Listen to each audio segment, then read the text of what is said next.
Okay, welcome friends again. We'll be talking about, we have looked at actually predicate logic and the representation of statements in predicate logic and the problems using backward chaining. In this particular module 26th, we are going to talk about a process called resolution. This particular process is far easier in terms of inference. It's pretty easy for one to infer using this process. The only issue is that it requires a simpler form of representation. Its stress is more on the pre-processing. The statements which are represented, they are represented in form of something called closal form. We will be looking at the steps required for converting a predicate logic representation into closal form. Again, you can use the word WFFs. So, converting all WFFs into closal forms, and we have seen that there are some problems with backward chaining process. It's very complex. Many a times universal and existential quantifiers are required to be converted to Skolem functions and the Skolem constants and something called Skolem functions. We will be talking about Skolem functions in this particular module, where sometimes we need to bind a variable with a value, and that unification process is pretty complex. So, those things are there, you need to manage them while backward chaining. So, resolution is comparatively simpler.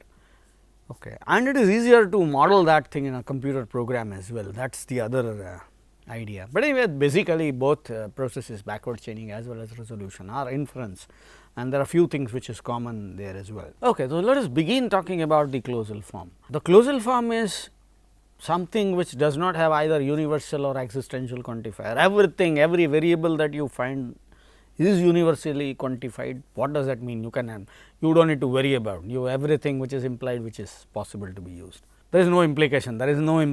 Okay, it is removed. No and, only or symbols are there, nothing else. Okay, so predicate or, that is the form every statement will be in. It's very simplified expression, as I said. And let us start with one of the statements that we have already seen in the previous module, and we will see how to convert this into a closal form. For all x, there exists h, person x, and house hx, and lost h, xh 2000, relief government x. Now, this is something that we have already seen, that if somebody had a house, somebody is a person, he had a house and lost that house during that 2000 earthquake, government has provided relief. We need to convert this statement into the predicate, the closal form. The first thing that you will do is to remove this implication. Now, how do you remove that implication? A very simple rule: x implies y means not x or y. Now, how I have that? Okay, it is known law of logic. One way to prove that, if you want to prove, you can use that true false statement. Okay, wherever x implies y is true, this thing also is true. So, that means that they are same or equivalent. I am not going to discuss about how that is done. That is something which is taught in schools. So, you may, if you do not really understand what I am talking about, you may refer to that part. Anyway, let us talk about the first step, removing that implication. So, to removing that implication, remember a implies y is to be replaced by not a or y. So, in this particular case, you can see that the left hand side is all negated and odd with the right hand side. So, this is what you get, the for all x there exists h in bracket, not in bracket, person x and house hx and lost h x h 2000 or relief government x. Okay. The second step, now the negation is moved inside, and when the negation is moving inside, it implies some changes. For example, if you have not outside a predicate which itself contain not. So, this not actually nullifies the other one. What you get at the end is the predicate value only. And the not, and there are two predicates differentiated with disjunction, or when not comes inside, that disjunction becomes and. So, if you already have know that this is De Morgan's first law. Okay, so, you can see that it is next, not predicate 1 or predicate 2 means not predicate 1 and not predicate 2. Okay, so, or becomes and, that is an important thing. Exactly opposite is also true. So, when two predicates are having an and sign in between, when you move negate inside, that becomes or sign. So, that is the next predicate. The other two, the last two, converts existential quantifier into universal quantifier and vice versa, and that also is true. For example, something which is true for all, and when you say it is something which is it is not true for all, what does that mean? It is untrue for some, or when something is true for some, it is not true for all. So, that is what is precisely meant here.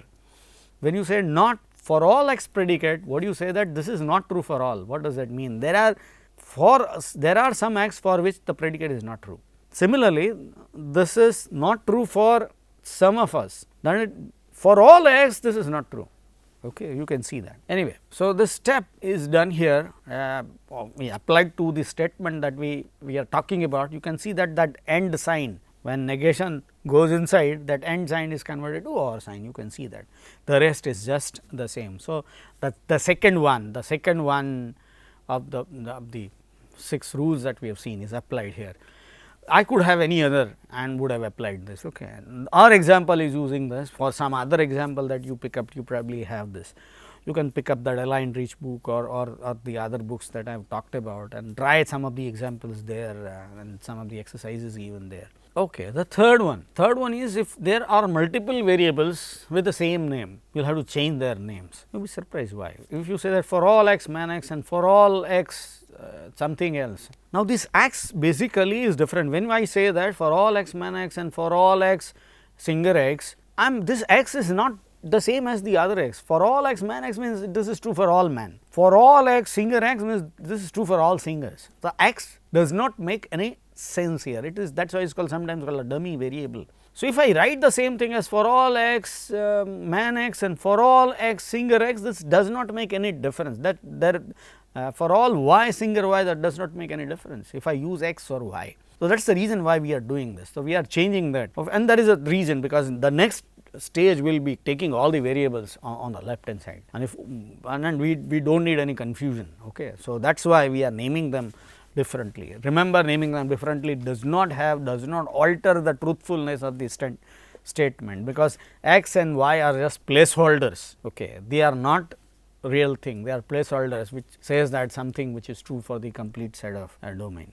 So, that is what we do. In fact, in our case we do not have that. We only have one the universal quantifier, the other one is existential quantifier, and both of them are using different variables. So, we do not have that problem here, but if we have, we would be doing that. And here there is an example given for all x predicate x and for all y predicate y. What we do is we will just take them out, take them on the left hand side. Okay. So, that is what we are, but our predicate is not affected by that. Now, the next one is to replace variable by Skolem constant. For example, there exists x h x. Now, there are two things. In some cases, the value is to be represented by a constant, because there exists somebody. So, whoever somebody will assume that to be constant, but sometimes there exists value depends on some other. For example, in case of house, the house is Ramjes.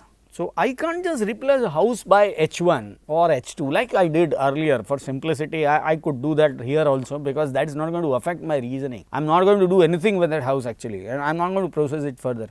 But a better way of representing is to say that instead of h, I would say that I will use a function called house of, and the argument is Ramji, house Ramji. Now, house Ramji, we assume that the function exists which returns me the house of Ramji. If you are a programmer, you know that you can assume it to be a database of some sort where Ramji is an index to that. So, when you say house Ramji, that function will yield that row and you get the information about that house. So, here we are not discussing a constant, but a function which applies and will get that value. So, we are removing there exists h here, but not replacing it by a constant, but replacing it by a function. So, house of x is what we are going to do, and once you do that, the existential quantifier can be eliminated or removed. So, here that is what we do. In fact, if I replace it by h1, I can just do that, but remember h1 is not a good way of doing it. A Skolem constant is not very good.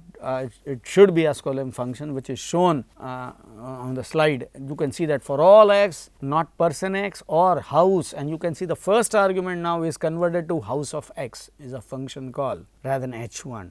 Okay, so it is more complicated way of representing the same thing, but obviously is more correct way of doing it. And then not lost x house of h. the same thing, in fact, that's an or relief government. Now, that the other things are not changed. Okay, you can see that that part is changed. So, that is step number 5. Step number 6, now you can see that there is no existential quantifier.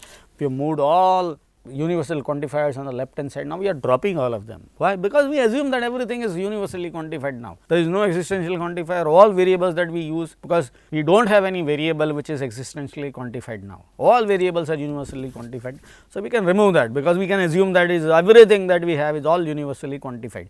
And I have told you that when something is universally quantified, it is pretty easy for us to prove anything. If we have a problem only with existential quantifier. So, that is dropped now. So, the representation again is shown on the screen, that step 6, dropping all universal quantifiers, you have everything the same as the before, apart from only removing that for all x part. And that is actually a closal form. For us, it is all closal. There is no and sign, there is no implication. So, there is no.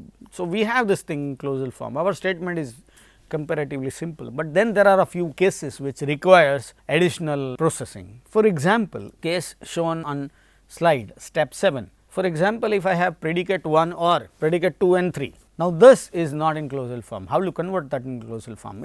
If you want to do this into closal form, you have to apply that rule. So, if predicate 1 or predicate 2 and 3, then you have a predicate 1 or predicate 4, predicate 1 or predicate 3, you can see that. Okay. So, that is the rule applied. Now, you have two things separated as and, okay, but this both of them are closal form, and now you can write them as separate statement, because when you write 5 statements, that means all 5 statements are actually they are connected with and. So, you can write them that way.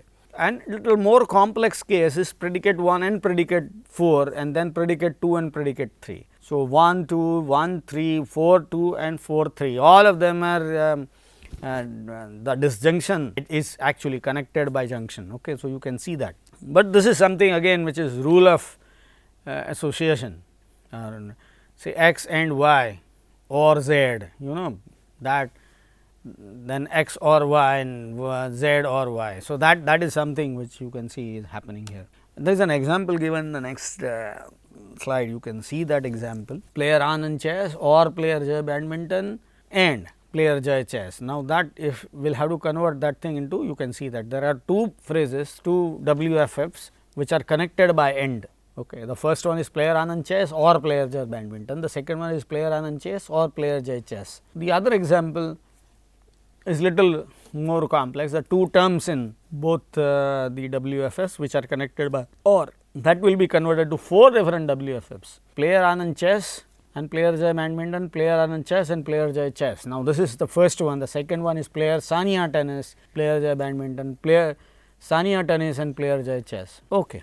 And now, as I said, the next step is to convert everything into something which is connected by and, is to represent that thing as a separate statement. So, that is the next thing that we will be doing. Now, this step 9, if you have, now this is something which you might have, that for all x player x and for all x winner x, something like that, because you are separating them on the other statements, you may change the value x or y, okay, x to y. So, make sure that they do not have the same name, okay. Whenever they are unified x and y, if you use the same name, it is problem, because if you use the same name, if you bind x, the other value is incorrectly bind. So, for all x winner x, if there is a player x winner x, if you have that thing, if you bind x in player and the x in the winner may get bind. So, that should not happen. So, we are using a different name here, but this is actually a common sense anyway, but this is sometimes needed, and in fact, we do not have any example right now, but the references. Alan Reach has one example which showcases how important is this process, and the book says it calls this process as standardizing variables apart, and how useful it is shown there. Anyway, we are not stressing this further right now, but you can see that it is there in the. Okay, what is the purpose of this? Is obviously this thing predicate, one WFF should have different names. So, whenever they match, you do not get any value unified to any other without really you want it to be. Now, the everything that is separated by the end clause is called literal. So, sometimes this closal form is also known as disjunction of literals. Okay, now we can talk about the process of resolution. Now, this is the first step and most important part of converting a statement into closal form. Once it is done, resolution is pretty simple. What resolution is about? It takes two parent clauses and resolve them. Now, once you resolve them, you remove all clauses which has the same predicate and opposite sign. For example, not player J badminton and player J badminton, that is removed, okay, because that is always true, not X and X, you know that is always true. So, that is removed, and whenever you know that the unification algorithm is again here very important. So, that the same set of rules are applied. How you produce a proof and resolution? There are three steps. First, you negate whatever you want to prove and then try to resolve. Now, try to understand, suppose you want to prove player Sachin and you just say not player Sachin, and then you will somehow try to match that with something, and if you get player Sachin somewhere, what will happen? Not player Sachin, they match, what you get is a null statement. What does that mean? When you say you get a null statement, that is a contradiction. You started with not player Sachin, you met with contradiction, not player Sachin is false, that means player Sachin is true. So, that is the basis of resolution. Okay. Now, let us start the same thing for two examples that we have seen. Will not relieve government Ramji. Okay. Now, there are some guidelines. Okay, so you should usually take the statement that you have introduced, because that is a false statement and you want to get the contradiction, and you also try to make sure that it has a complementary literal on the other side. So, they can get a null statement out of it. And the third one, you should try to unify that with as small a statement as possible. So, chances of getting a null statement at the end is more. So, here is an example, the same example that we have seen earlier, and you also can see the closal form of that the same thing. You can see that nothing great about the same process that is applied, and the proof, you can see that we have added statement number 9 to this, not relieve government Ramji, and now once we unify that with 6 with 6 with x value being Ramji, what we get is comes next. Again you can see that I am continuously resolving it with others. When I resolve with 7 and replace x by Ramji, I get not person Ramji or not lost Ramji, house of Ramji 2000. And remember, here I do not need that build house, okay, something that I had earlier, because I have that house value, Ramji's house already provided, that complexity, that the house, very house which the Ramji has built and all that, that is not needed here. Okay, you can see that. Eventually, what will happen is, in fact, this proof is little longer, because there are more than one statements which are similar. For person Ramji comes twice, so you will have to resolve that with one again. Okay, so two times, but eventually you can prove that it is. So, you can get a null statement, you can get belongs to Ramji Bachao and not belongs to Ramji Bachao, and that is contradiction. Eventually, you come to an end telling that it is not relief government Ramji is false, that means relief Ramji government is true. So, that is what it is, and this is called proof by refutation or negation. The other example that we have seen is also coming up next, and you can see that the conversion to closal form also is quite the same which we have discussed about, and you can see that 6, there are two parts. The first is build house, okay, house of Ramji and Ramji in 2003, and that you can see that we had two things and changed house. Now, they become two different statements. Now, that is something which is different here. So, not changed house Ramji, house of Ramji 2015. Now, you can see that house of Ramji is now existentially, that existential quantifier. I do not need that thing to be in the same statement now, because that relation is already established once I used this thing, the Skolem function here. So, that is quite good, you can see that, and you can see the representation of 8 also, something that we have already converted, that exists here. So, once you have all these 9 statements, this resolution process which looked so difficult in the beginning becomes so simple. I need to replace T3, T2 and then T1. Eventually, for between, you can see that I do not need to call, I do not need the other parent clause. This is the only case where I do not need the other parent clause. I only have one clause and it is called. When I call, you can see that not between is false. So, I get the contradiction. Okay. So, that is what is happening with resolution. Now, let us look at this resolution process for few other things. And the first one, when we talk about this proof, okay, the first one, not relief government Ramji. So, you can see house of Ramji is constantly telling us. For example, if I have one more Kishanji who has lost his house, this house of Ramji is different than house of Kishanji. If I am using H1 and H2, I will be in trouble. Whether H1 belongs to whom, H1 and Ramji, what is the relation, H2 and Kishanji, what is the relation, I would not be in a position to find out. But here you can see that because I have converted house of this thing to house of Ramji, I do not need to worry about that part. I am pretty clear about that. So, that is one thing which you could see here. Second thing, the first one is little longer, it took us time, because you can see that, see, I have two clauses which contain information which is redundant. For example, there exists person X and lost house, and the same there is a statement which contains again the same person X and house X, and you can see that that is also hindering or not only hindering, it delays the process of resolution. You can see that, and again look at 9 and 6. Why I have picked up 6? 9 is what? This is not relief. Okay. So, why I have picked up 6? That is the other point, because 6 contains relief. Okay. Relief is a complementary literal to not relief. So, I have chosen 6. Why I have chosen 7 for the case 2? Because there is something called house, which is, you can see that when the resultant from 9 and 6, we have not house as one of the literal. Now, in 7 I have a literal called house, which I can match. So, I have chosen 7, and I have not chosen any one randomly. I have chosen one which contains a complementary literal. So, resultant WFF is shrinking at every stage. Okay, here in the first this thing, but this lost is again, because when I replace lost I have a longer this thing. So, that that again becomes bigger, you can see that. But again take up this thing. Why I am when I am matching with one, I have removed man Ramji and not man Ramji. So, they are complementary literals. So, they are removed. When I picked up not lost, I have picked up lost. So, that lost is removed, but then I have lot of person and all that coming back. So, the same thing is followed, but remember I am always looking for a complementary literal and making sure that it shrinks at every step. The same thing is also true for the second case. In the second case also, when I match 9 and 8, you can see 9 and 8, there are two things which are same, lived in house and not lived in house, they are complementary. So, we have to remove that, we have matched that thing with 8.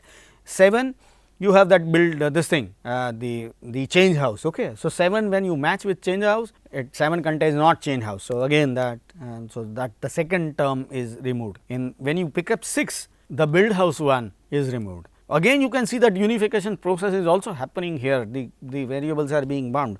Eventually the last one, as I said, is the end of this thing, because once you calculate between value and there is a negation before, and that is, so that shows that this is incorrect. So, that ends this thing in contradiction.